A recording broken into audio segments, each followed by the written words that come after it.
오늘 제목은 하나님 나라와 인간의 나라. 지난주에 이어서 두 번째 시간 갖도록 하겠습니다. 저 어릴 때 제가 지금도 뭐 똑같습니다만은 언어 능력이 좀 많이 떨어집니다. 그래서 어릴 때부터 영어, 한문, 국어, 뭐 이런 것들을 배웠는데 너무 힘들었어요. 언어를 잘 못합니다. 수학을 하라 그러면 합니다. 네, 수학은 제가 쉬운데 언어는 잘 안 돼요. 그래서 너무 힘들었어요. 지금도 그런데 그러다 보니까 제가 공부할 때 막 그런 생각을 했던 적이 있어요. 오늘 본문에 나오는 그 바벨탑 사건의 장본인들을 보면서 야, 원망이 컸습니다. 우리 선조들이 왜 바벨탑 만들어 갖고 이렇게 언어를 나뉘게 해 갖고 내가 지금 왜 이 고생을 해야 되는가라고 하면서 우리 선조들을 원망했던 적이 있습니다. 저만 그렇습니까? 여러분들도 혹시 또 언어 때문에 고생하신 분들은 또 그 부분에 대해서 또 비슷한 생각을 한 분들도 계실 수 있다고 생각합니다. 그런데 이 언어의 나눔이 언제부터였다고요? 바벨탑 사건 때부터였다라는 것입니다. 지난주에는 니므롯을 살펴봤습니다. 여러분 기억나시죠? 니므롯은 어떤 사람입니까? 용사였고 하나님 앞에서 특이한 용감한 사냥꾼이었다. 그래서 그 니므롯에 대해서 풀면서 저녁 시간까지 제가 말씀드렸는데 그 니므롯은 적그리스도의 상징 표상이었습니다. 형상이고 또 자기 중심성과 이기성의 그 표상입니다. 하나님을 대적하기 위해서 다른 사람의 마음을 빼앗아서 그 마음을 자기를 위해서 이용하는 그런 사람이었다라는 거죠. 다시 말해서 쉽게 말하면 자기 왕국, 자기 제국을 만든 사람이었습니다.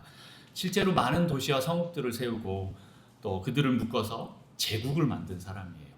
그전에는 그런 나라에 대한 부분들이 나오지 않는데 니므롯 때부터 그 나라, 제국이 나옵니다. 이 제국을 만들고 유지하기 위해서는 제일 필요한 게 첫 번째는 돈이고 두 번째는 사람입니다. 그래서 이 재물과 돈과 그리고 사람의 마음을 모으는데 니므롯은 애를 쓰는 사람이었어요. 그리고 이 사람들을 자기 밑으로 끌어들이기 위해서 하나님으로 향한 그 마음을 돌려와야 하기 때문에 지난주에 말씀드렸던 그 요세푸스의 말이 생각이 납니다. 하나님보다 니므롯이 우리를 행복하게 한다, 행복하게 해준다라는 그런 표현이 나오도록 그렇게 그런 믿음을 갖도록 그렇게 그가 애썼다라는 거죠. 그래서 물질적인 그 풍요로움으로 그들의 시선을 돌리게 하고 쾌락을 제공함으로 빠른 보상을 주게 해서 하나님보다 니므롯을 더 의지하게 했다라는 겁니다. 요즘 정치인이나 사이비 교주들이 이것들을 너무 잘 알아요. 그래서 사람들의 마음을 갖고 오게 하고 또 그들의 모든 것을 또 다 이용하게 해서 자기의 그 제국을 만듭니다. 그런데 왜 많은 사람들이 이런 니므롯에 넘어간다고요? 왜 넘어갈까요? 왜 넘어가는지 한번 생각해 보셨습니까? 저녁 시간에 더 자세하게 풀어서 말씀드렸는데 왜 그러냐면 내 안에, 자기 안에 적그리스도적인 그 성향이 있기 때문에 그렇다라는 겁니다. 하나님 나라보다 인간 나라, 내 왕국을 만드는 것이 더 중요하고 그것을 이루고 싶은 그 마음 있는 사람들끼리 이렇게 잘 모이게 된다라는 거예요. 그런 사람들을 앞에 있는 사람들은 이용을 합니다. 자, 그러면 어떻게 이 참 그리스도와 거짓 그리스도, 이 적 그리스도를 분별할까요? 이 부분에 대해서도 지난주 저녁 예배 때 말씀드렸는데 여러분 한번 참고해 주시면 좋겠습니다. 먼저 이제 제가 말씀드리고 싶은 것은 우리는 참 그리스도이신 예수님과 교제해야 돼요. 경험해서 알아야 돼요. 그래야 진짜를 경험해야 가짜를 구별할 수 있다라는 거예요. 또 다른 많은 부분들이 있겠지만 저는 이것을 제일 먼저 강조합니다. 말씀을 통해서 그리고 하나님과 예수님과 교제함으로 정말 그리스도가 누구인지 알아야 돼요. 그래서 예수님을 인격적으로 만나고 교제하고 관계하고 경험해서 아는 삶을 살아야 여러분 마지막 때 미혹당하지 않습니다. 누가 참 그리스도인지 분별할 수 있다라는 거예요. 그래서 날마다 어떻게 해요? 나를 죽이고 내 왕국을 무너뜨리고 말씀 먹고 회개하고 순종하고 엎드리는 삶을 살아야 합니다. 그게 내가 주인이 아닌 예수님이 주인인, 하나님이 주인인 그런 삶을 사는 삶을 사는 사람들이 되는 것이고, 그런 사람들이 마지막 때에 미혹되지 않는다라는 겁니다. 앞으로, 아니 예전부터 지금까지 계속 이 바벨론은 사탄의 도구입니다. 그래서 바벨론으로 사탄은 우리를 낚으려고 해요. 제가 예전에 3S에 대해서 말씀드렸죠. 사탄이 어떻게 해요? 세큘러를 통해서 나의 셀프를 낚는다라는 표현을 했습니다. 거기에 나오는 그 세상이 저는 이 바벨론의 그 영적 흐름이다라고 봅니다. 세상의 대명사 이 바벨론으로부터 여러분들은 나와야 합니다. 계시록에도 계속 그 부분들이 나오지요. 바벨론은 어떤 곳입니까? 요한계시록 14장 8절 말씀을 한번 볼까요? 같이 읽어보겠습니다. 시작. 또 다른 천사 곧 둘째가 그 뒤를 따라 말하되 무너졌도다 무너졌도다 큰 성 바벨론이여 모든 나라에게 그의 음행으로 말미암아 진노의 포도주를 먹이던 자로다. 네, 세 천사가 나오는데 두 번째 천사가 나와서 뭐라 그래요? 무너졌도다 무너졌도다 큰 성 바벨론이요. 거기서 어떻게 하라고요? 나오라고 얘기를 합니다. 나와야 됩니다. 모든 나라에게 그의 음행으로 말미암아 진노의 포도주를 먹이던 자다라고 얘기를 합니다. 네. 요한계시록 18장 2절에서도 2절에서 10절까지도 또 이 말씀이 동일하게 있습니다. 18장은 바벨론 무너지는 장면들을 묘사한 건데 우리 2절부터 10절까지 한번 교독해 보겠습니다. 제가 먼저 읽습니다. 힘찬 음성으로 외쳐 이르되 무너졌도다 무너졌도다 큰 성 바벨론이여 귀신의 처소와 각종 더러운 영이 모이는 곳과 각종 더럽고 가증한 새들이 모이는 곳이 되었도다.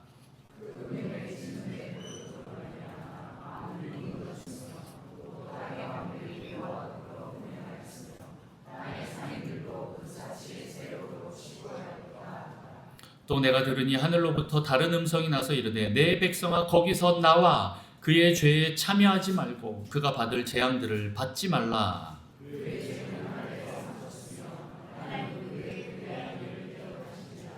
그가 준 그대로 그에게 주고 그의 행위대로 갑절을 갚아주고 그가 섞은 잔에도 갑절이나 섞어 그에게 주라.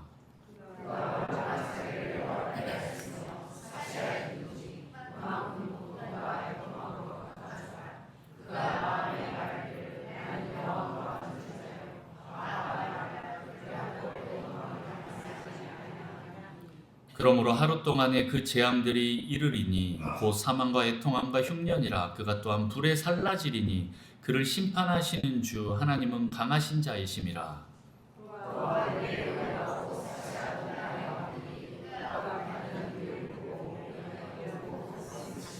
같이 읽습니다. 그의 고통을 무서워하여 멀리 서서 이르되 화이또다 화이또다 큰 성 견고한 성 바벨론이여 한 시간에 내 심판이 이르렀다 하리로다. 아멘. 네, 오늘 여기서 바벨론에서 나와라라고 합니다. 이 뒤에도 계속 이제 바벨론 심판에 대한 내용이 나옵니다. 바벨론을 세우는데 쉽게 됐겠습니까? 엄청난 시간과 에너지와 그 노력이 들어갔는데, 그런데 오늘 본문에 보면 무너지는데 얼마면 무너져요? 네, 1시간만. 하루 안에, 1시간에. 하루도 다 안 돼요. 1시간 만에 무너지는 걸 보게 됩니다. 순식간에 무너지는 거예요. 여러분, 1시간에 순식간에 무너지는 이 세상, 여러분 여기에 투자하지 마시고 이걸 붙잡지 마시고 영원한 하나님 나라를 붙잡는 여러분 되시기를 축복합니다. 오늘 그 인간의 나라 바벨론의 출발이 어디서부터 나왔는지 한번 좀 살펴보겠습니다. 그런데 하나님의 나라와 인간의 나라 공통점을 먼저 한 가지 좀 보고 가려고 하는데요. 이 공통점이 뭘까요? 네, 바로 하나 됩니다라는 거예요. 아니 목사님, 하나 되고 연합하는 거 좋은 거 아니에요? 네, 성경에도 하나 되고 연합하라고 했잖아요. 이렇게 나옵니다. 그럼 차이점이 뭐예요? 이 둘의 차이점이 뭡니까? 하나님 나라와 인간의 나라 동일하게 같이 하나 되고 연합하는 그런 나라인데 차이점이 뭐냐? 바로 그 중심에 누가 계시냐라는 거예요. 누가 있느냐에 대한 차이입니다. 무슨 말입니까? 여러분은 누구를 중심으로 하나가 되고 싶으십니까? 그 하나됨 협력이 나 중심으로 하고 싶으십니까? 아니면 타인 중심으로 하고 싶으십니까? 아니면 인간 중심이 되고 싶으십니까? 아니면 하나님 중심이 되고 싶으십니까? 연합, 하나됨의 중심에 누가 있느냐? 그 문제입니다. 하나님입니까? 아니면 나입니까? 하나님의 나라와 인간의 나라의 이 차이점이 바로 여기에 있습니다. 여러분 주기도문에도 보면 나라가 임하시오며 라고 말합니다. 누구의 나라입니까? 네, 하늘에 계신 우리 아버지의 나라입니다. 내 나라가 아닙니다. 반대로 인간의 나라는 어떻습니까? 오늘 바베탑 사건을 보면서 그 특징들을 한번 좀 살펴보고자 합니다. 인간 나라의 표현, 그 특징을 한번 보겠는데 첫 번째는 무엇입니까? 하늘에 닿자라고 기록되어 있습니다. 우리 3절, 4절, 창세기 11장 3절, 4절 말씀을 같이 함께 읽겠습니다. 시작.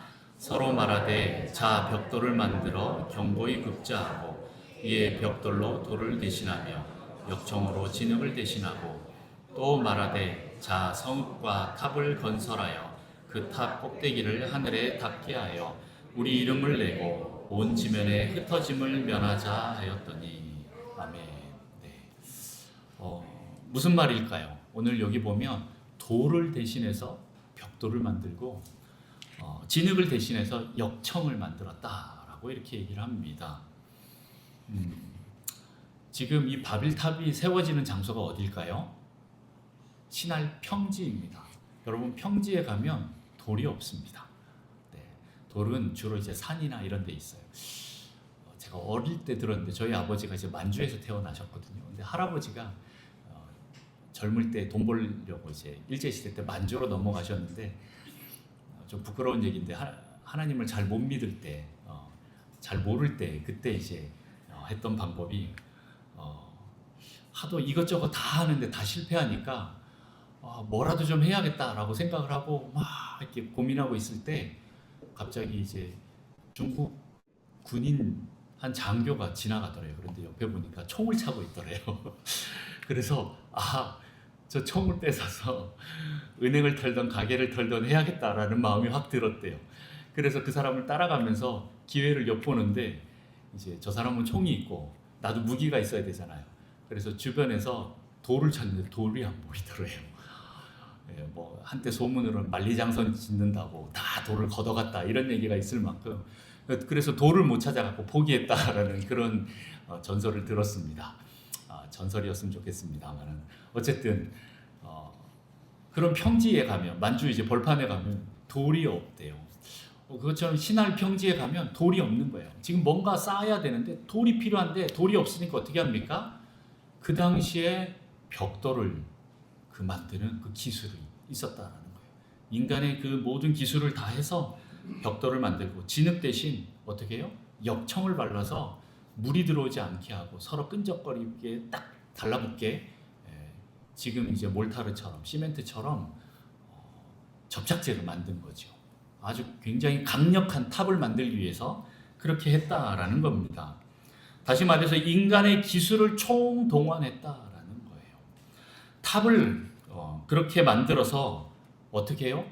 하나님께 오르려고 했다라는 거예요. 자기의 모든 지식과 기술력과 힘을 다해서 탑을 만들어서 어디까지 올라가요? 하늘에 오르려고 했다라는 겁니다. 인간들은 하늘에 높이 올라갈수록 하나님께 더 다가간다라고 그렇게 생각했습니다. 그래서 제단을 주로 어디다 만들어요? 높은 곳에 만들어요. 사람들 보면 높은 곳에 아니면 산 위에 만들든지 아니면 피라밋을 쌓아서라도 그 꼭대기에 제단을 만들어 놓습니다. 그렇게 높은 곳으로 올라가려고 해요. 저는 이것이 두 가지 의미가 있다라고 생각합니다. 첫 번째는 하나님은 위에 하늘에 계신다라는 그런 사상이에요. 그래서 자꾸 위로 올라가려고 합니다. 하나님은 하늘에 계신다. 네. 그런데 하나님은 어디에 계십니까? 어디에나 다 계시는 분이에요. 우리가 굳이 올라가지 않아도 하나님은 우리와 함께 하실 수 있는 분이에요. 자, 두 번째 의미는 뭐냐면요. 높은 곳에 올라가는 사람은 한정적이에요. 피라미드 꼭대기에 많은 사람이 올라갈 수 있을까요? 아니요. 소수의 사람만 올라갈 수 있는 거예요. 그렇게 올라가는데 그렇게 되면 어떻게 됩니까? 그 사람만 주목받게 됩니다. 어떻게 보면 하나님께 올라가는 것처럼 보이지만 결국 자기를 드러내고 높이는 결과를 같이 만들어 오는 거예요. 이 두 가지 의미가 같이 있는데 니므롯은 그것을 너무 잘 알았다라는 겁니다. 그래서 그걸 다 이용했어요. 지난주에 제가 말씀드렸던 것은 이 바벨탑을 쌓은 인물이 니므롯이다라는 것에 대해서 모든 학자들이 동일하게 다 얘기를 해서 말씀드립니다. 오늘 이 본문에는 나오진 않지만 제가 니므롯이라고 쓴 이유는 그렇게 이해하시면 되겠습니다. 자, 니므롯은 이 두 가지를 다 이용한 거예요. 눈에 보이지 않는 하나님을 대적하기 위해서 하늘이라는 것을 이용했고요. 그 다음에 그들이 더 높이 올라갈수록 자신을 더 드러내게 되므로 그것을 이용하기 위해서 그렇게 탑을 쌓아서 올라갔다라는 겁니다. 자신을 드러내고 높이려는 그런 사람들을 다 끌어모으는 거예요. 그래서 너희는 나와 어디까지 올라갈 수 있다라고 계속 그들을 데리고 올라갔습니다.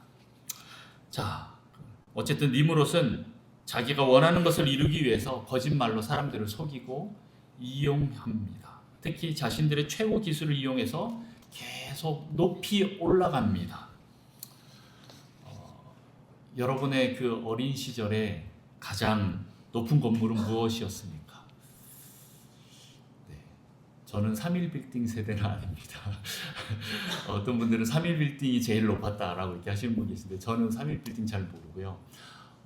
제가 어릴 때 논현동에 살았는데 저희 집 앞에 뭐가 있었냐면 두산 빌딩이 있었어요. 그 당시 20층짜리 두산 빌딩이고 또 그 건너편에 건축회관이 있는데 20층이에요. 근데 지금 가면 아무것도 아닌 것처럼 보이는데 제가 어릴 때 초등학교 때는 그 강남에 20층이 되는 건물이 그거 두 개밖에 없었어요. 다른 건물들은 다 낮았고 그 두 건물만 우뚝 서 있던 그 기억이 있습니다. 그런데 그것을 추월하는 한 건물이 나타났죠. 뭘까요? 네, 63빌딩입니다.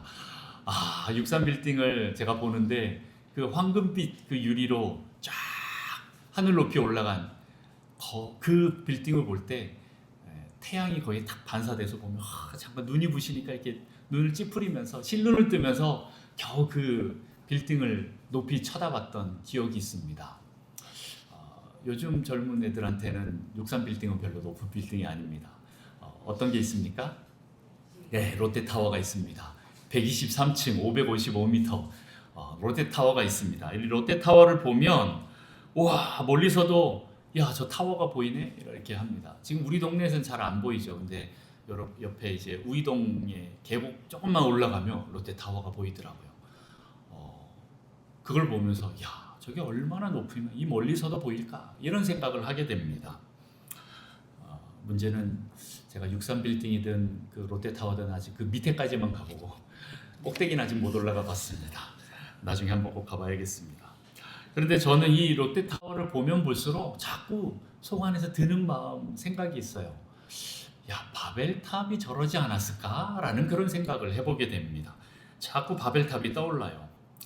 아마 그 당시 사람들이 바벨탑을 보면서 바로 이런 심정으로 바라보지 않았을까라는 생각을 합니다.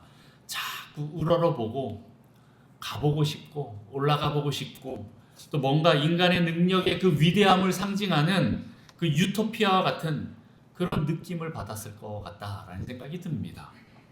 자, 우리 인간의 위대함을 보여주자라고 하면서 뭔가 인간의 위대함을 상징하고 보여주는 그런 탑으로 상징하지 않았을까.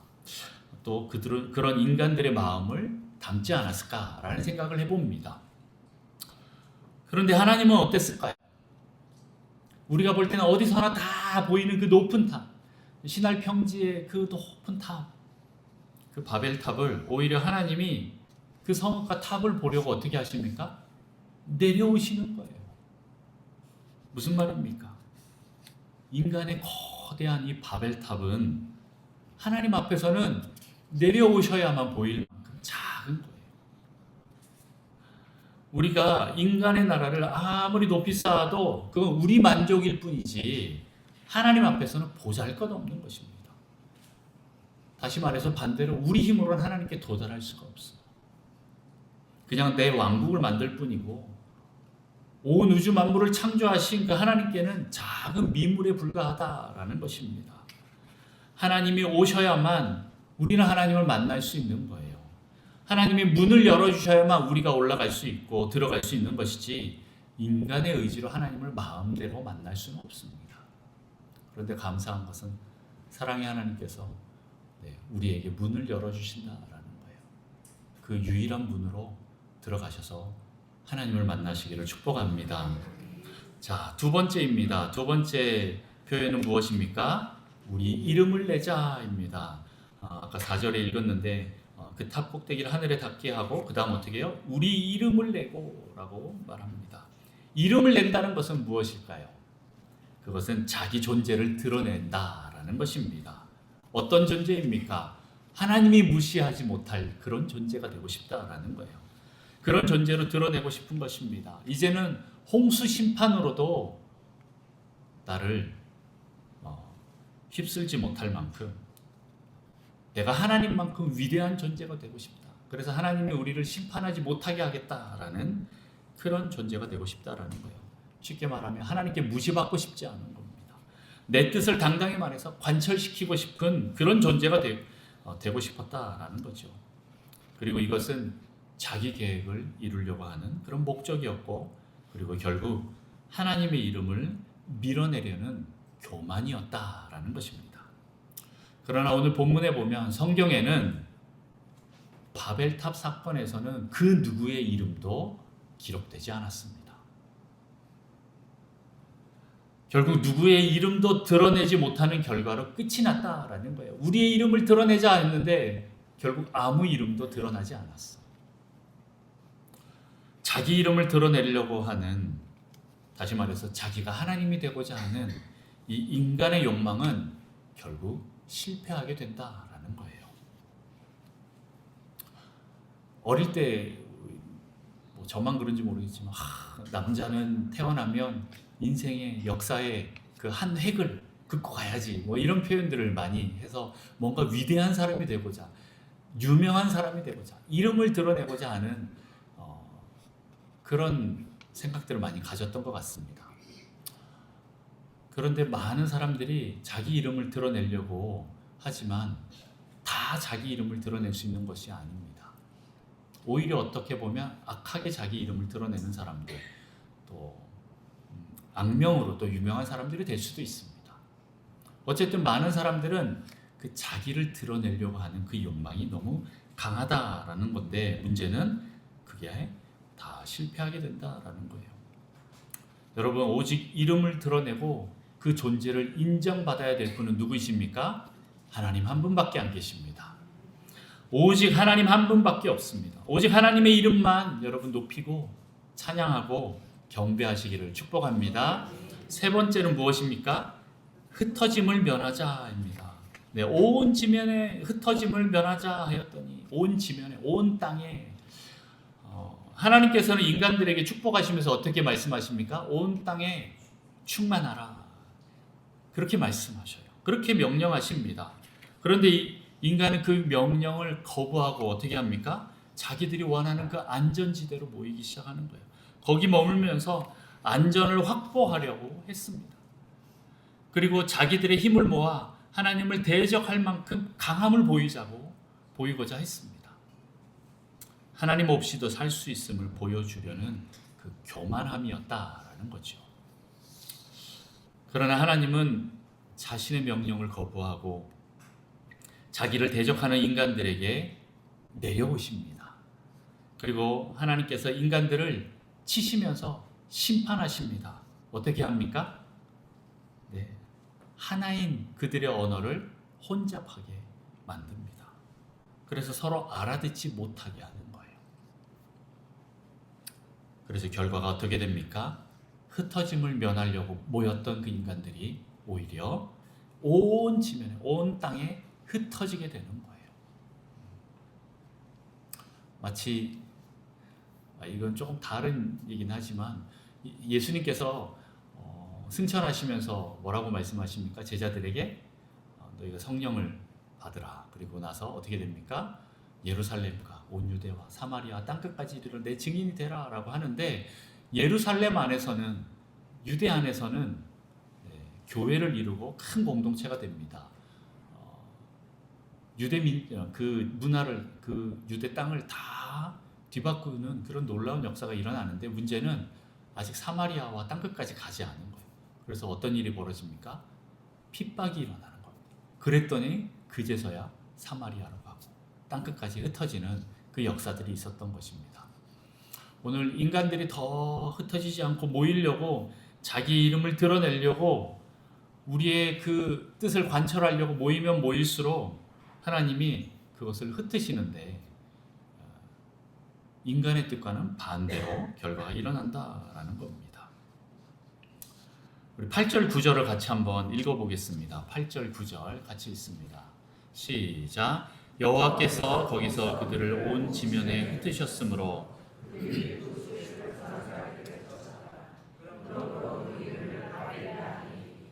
여호와께서 거기서 온 땅의 영혼을 혼잡하게 하셨습니다. 여호와께서 거기서 그들을 온 지면에 흩으셨더라. 아멘. 네. 여기 바벨이라는 말이 나오는데, 그 어원은 밥이라는 그런 어원에서 출발합니다. 우리 밥 먹는 그 밥 아니고요. 네. 근데 이 밥의 뜻이 뭐냐면 하늘의 문, 천국의 문, 신의 문, 이런 뜻인 거예요. 너무 좋은 이름으로 지었죠. 그런데 이게 좀 더 발전하면, 이 바빌리가 좀 더 발전하면 바빌리온, 바벨론이 되면 다른 뜻으로 바뀌게 됩니다. 이 바벨이라는 것은 바로 혼돈, 혼잡이라는 뜻입니다. 쉽게 말하면 우리 표현으로는 짬뽕 이런 뜻이에요. 여러분 짬뽕 좋아하십니까? 아니면 비빔밥 뭐 이런 거죠. 다 혼잡스럽게 섞였다라는 겁니다. 언어가 나뉘었기 때문에 그렇게 되었습니다. 그런데 이 바벨론은 성경에서 우상 숭배와 배교의 상징으로 쓰이기 시작합니다. 제가 초반에 요한계시록에 대해서 우리 같이 읽었잖아요. 그렇게 나오는 것처럼 오늘 요한계시록 18장 2절에도 그렇게 나옵니다. 힘찬 음성으로 외쳐 이르되 무너졌도다 무너졌도다 큰 성 바벨론이여, 귀신의 처소와 각종 더러운 영이 모이는 곳과 각종 더럽고 가증한 새들이 모이는 곳이 되었도다 라고 하면서, 네, 영적으로 혼잡스럽고 혼탕, 잡탕인 그런 곳이 되어버렸다라는 거죠. 그리고 그 뒤에 보면 더 나아가서 음행과 사치와 치부와 불의와 핍박과 살해 등등 기타 온갖 죄악들이 넘치는 곳이 되었다라는 것입니다. 그래서 계시록에서는 뭐라고 말합니까? 내 백성아 거기서 나와라. 내 백성아 거기서 나와라 라고 이렇게 명령하십니다. 이 바벨론은 하나님의 적대적인 세력입니다. 적그리스도의 세력이고 큰 음녀가 있는 그런 곳입니다. 인간들이 쌓아 올린 세상을 말하는 것입니다. 인간 능력에 집대성한 곳이 그런 바벨론이다라는 거죠. 노아 홍수 이후에 그 시대에는 니므롯과 바벨탑이 있었습니다. 그리고 그 이후에는 이스라엘 그 역사에 보면 또 누가 등장해요? 바벨론이라는 제국이 등장합니다.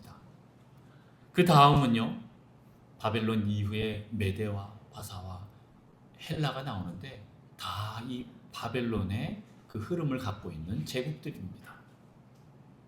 그리고 지금 요한이 이 계시록을 쓰고 있는 예수님 그 시대 당시에는 그 바벨론의 흐름을 갖고 있는 제국이 어디입니까? 로마입니다. 여러분 그 다니엘의 그 금신상 아시죠? 제일 머리가 뭡니까? 금으로 된. 순간 당황스럽습니다. 이거 우리 네, 유초등부 주일학교 때 다 배운 건데 바벨론이 있습니다. 네, 금 밑에 가슴 뭐죠? 두 팔은 은입니다. 은은 뭐예요? 메대와 바사입니다. 네, 그 밑에는 뭐예요? 동입니다. 헬라예요. 그 밑에 다리로 네, 철입니다. 철은 로마입니다. 그리고 발에는 뭐예요? 철과 진흙이 섞여 있습니다. 로마까지는 다 마쳤는데 그 다음에 이제 발만 남은 상황입니다. 이 흐름들이 보이십니까? 이 세상의 흐름이 그 제국들을 통해서 계속 흘러가고 있습니다. 적그리스도의 나라가, 인간의 나라가 계속 그렇게 흘러가고 있는 것입니다. 지금도 우리에게는 바벨론이 존재한다라는 거예요. 바로 세상입니다. 더 풍요롭고 안전하고 살기 좋은 곳이다 라고 이렇게 소개를 합니다. 그러나 문제는 거기에는 하나님이 없다라는 거예요. 여러분은 어디 가서 살고 싶으십니까? 우리 창동 좋습니까? 저는 창동 좋은 것 같은데 네, 어떤 분들은 조금 더 돈을 벌어서 좀 더 성공해서 어딜 가고 싶어요? 강남으로 가고 싶어요. 지방에 있는 사람들은요? 서울로 오고 싶어요. 네. 또 강남에 있는 사람들은 어디로 가고 싶을까요? 미국으로 가고 싶어요. 뉴욕으로 가고 싶어요. 네. 뭔가 거기는 삐까뻔쩍하게 화려하고 풍성하고 풍요롭고 안전하고 좋은 것 같아요. 거기서 최고는 뭐예요? 돈이에요. 돈만 있으면 편하게 살 수 있어요. 우리나라 너무 좋은 나라예요. 돈만 있으면. 네. 돈만 있으면 우리나라 너무 좋은 나라가 됩니다. 돈 없으면 힘들고 어렵고 부족하지. 그게 세상이니까 계속 세상에서 중요한 그 돈을 따라서 가게 되는 거죠. 돈이 잘못됐다가 아니라 우리 안에 있는 그 세상 경향성을 말하는 겁니다. 이 세상 경향성은 하나님 나라와 반대로 갑니다. 거기에는 하나님이 없습니다. 자기 왕국을 세우려는 사람들로 모여 있는 곳입니다. 자기 왕국을 세우려고 해요. 왜요? 안 그러면 내가 거기서 잡아먹히게 생겼거든요. 어떻게든 자기를 보호하고 내가 원하는 삶을 살려고 내 자아를 실현하려고 발버둥 치는 것이 거기에요. 이 세상은 불안하고 두렵습니다. 왜요? 하나님이 없기 때문에 그래요. 하나님이 없으면 불안하고 두렵습니다. 참 평안이 없습니다. 자, 그런데 이게 세상 사람들만 그럴까요? 여러분들은 어떻습니까? 여러분은 바벨론에 소속되지 않은 것 같죠. 실은 이스라엘 민족, 그 유대 민족도 처음엔 그랬습니다. 하지만 나중에 이스라엘은 하나님을 떠남으로 바벨론의 포로가 됩니다. 여러분들도 세상으로부터 자유로운 사람 있습니까? 실은 우리가 하나님을 믿으면서 산다고 하지만 우리가 발을 디디고 있는 곳이 어디예요? 세상인 거예요. 이 세상에서 자유로운 사람은 없습니다. 좀 자유로우려면 어디로 가요? 깊은 산속으로 들어가셔요. 아무도 없는 곳에.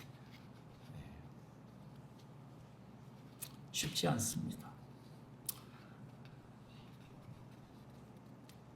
우리가 이 세상에 있는데 그럼에도 불구하고 이 세상으로부터 이 세상의 포로로 잡혀있는 우리를 구원하시기 위해서 한 분이 오셨습니다. 포로에서 자유롭게 풀어주실 분이 오셨다라는 거예요. 누구입니까? 바로 예수 그리스도이시다라는 거죠. 누가복음 4장 18절 19절에 보면 주의 성령이 내게 임하셨으니 이는 가난한 자에게 복음을 전하게 하시려고 내게 기름을 부으사 나를 보내사 어떻게 합니까?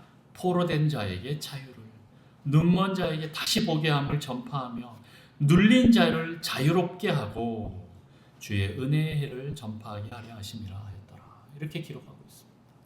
예수님이 오신 이유가 무엇입니까? 포로된 자에게 자유를, 눈먼 자에게 다시 보게 함을, 눌린 자를 자유롭게 하기 위해서 예수님이 오셨다라는 겁니다. 우리는 세상의 포로가 되어 있습니다. 그러나 예수님이 오셔서 우리를 구원해 주실 것입니다. 여러분, 예수님을 의지하시기 바랍니다. 자, 바벨탑에서는 더 하나가 되려는 그 인간의 의도와 달리 더 혼잡스럽고 더 혼란스러워졌습니다. 왜요? 하나님 없이 인간들끼리 더 하나 되려고 했기 때문입니다. 그러나 예수님이 오셔서 우리를 자유롭게 하시고 그리고 난 뒤에 어떻게 합니까? 성령님을 보내주십니다. 예수님에게 성령님이 오늘 임하신 것처럼 우리에게도 성령님이 필요하시기 때문에 성령님을 보내주십니다. 그러면 어떤 일이 일어납니까? 우리 사도행전 2장을 한번 좀 보겠습니다. 오순절 그 성령 강림 사건입니다. 사도행전 2장 1절에서 13절을 빠르게 교독하겠습니다. 제가 먼저 읽습니다. 오순절 날이 이미 이름에 그들이 다 같이 한 곳에 모였더니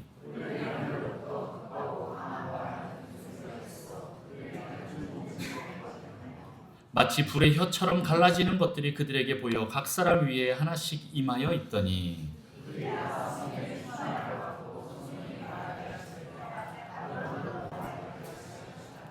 그때 경건한 유대인들이 천하 각국으로부터 와서 예루살렘에 머물러 있더니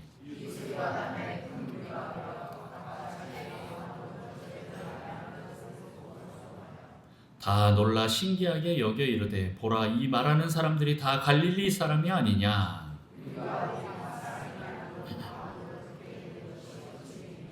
이 다음부터는 제가 읽습니다. 우리는 바데인과 메데인과 엘람인과 또 메소포타미아, 유대와 갑바도기아와 본도와 아시아, 부르기아와 밤빌리아, 애국과 및 구레네에 가까운 리비아 여러 지방에 사는 사람들과 로마로부터 온 나그네 곧 유대인과 유대교에 들어온 사람들과 그레데인과 아라비아인들이라 우리가 다 우리의 각 언어로 하나님의 큰 일을 말함을 듣는도다 하고 다 놀라며 당황하여 서로 이르되 이 어찌된 일이냐 하며 또 어떤 이들은 조롱하여 이르되 그들이 세술에 취하였다 하더라.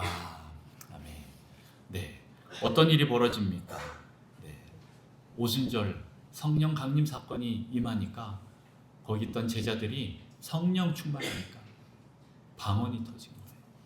그러면서 외국말로 하기 시작하는데 그때 수많은 사람들이 오순절이니까 수많은 사람들이 예루살렘으로 모여들었습니다. 각 세상으로 흩어졌던 유대인들이 모였는데 보니까 놀라운 일이 벌어지는데 신기한 것은 내가 태어난 내가 거기서 온 그 지방 나라 말로 그 민족 언어로 그들이 하나님을 찬양하고 있는 거예요. 하나님의 큰 일을 말하고 있는 거예요.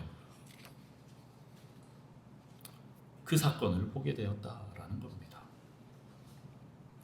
바벨탑에서는 인간의 이름을 높이려고 하다가 언어가 흩어져 버렸는데 오늘 오순절 사건 때에는 성령님이 오시니까 오히려 언어가 하나가 되어버리면서 하나님의 이름을 높이게 되었다라는 겁니다. 성령으로 언어가 하나 되는 사건이 벌어졌습니다. 왜요? 하나님이 계시니까.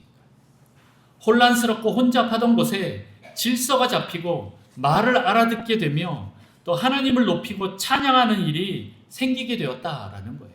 어떻게 해요? 성령님이 임하시니까. 하나님이 계시니까 이 일이 일어나게 되는 겁니다. 여러분, 여러분의 삶 가운데 혼란스럽고 혼잡스럽고 어지러운 질서가 없는 것이 있습니까? 여러분, 오늘 성령님을 모시기를 축복합니다. 예수 그리스도를 모시고 초청하십시오. 여러분, 세상은 정말 뭔가 있어 보입니다. 휘황찬란하고 제 표현으로 삐까번쩍하고 거기 가면 좀 안전하고 풍요롭고 편하고 잘 살 것처럼 보입니다. 그러나 그 결과는 성경이 이미 다 얘기하고 있습니다. 여러분, 세상으로 가지 마십시오. 우리는 천국으로 가야 됩니다. 하늘나라, 하나님 나라로 가야 됩니다. 그런데 그 하나님 나라를 가는 것에 제일 방해하는 것이 바로 이 세상입니다. 사단이 이 세상을 통해서 계속 우리를 낳기 때문에 그렇습니다. 그래서 여러분, 이 세상 경향성을 내려놓는 게 중요합니다.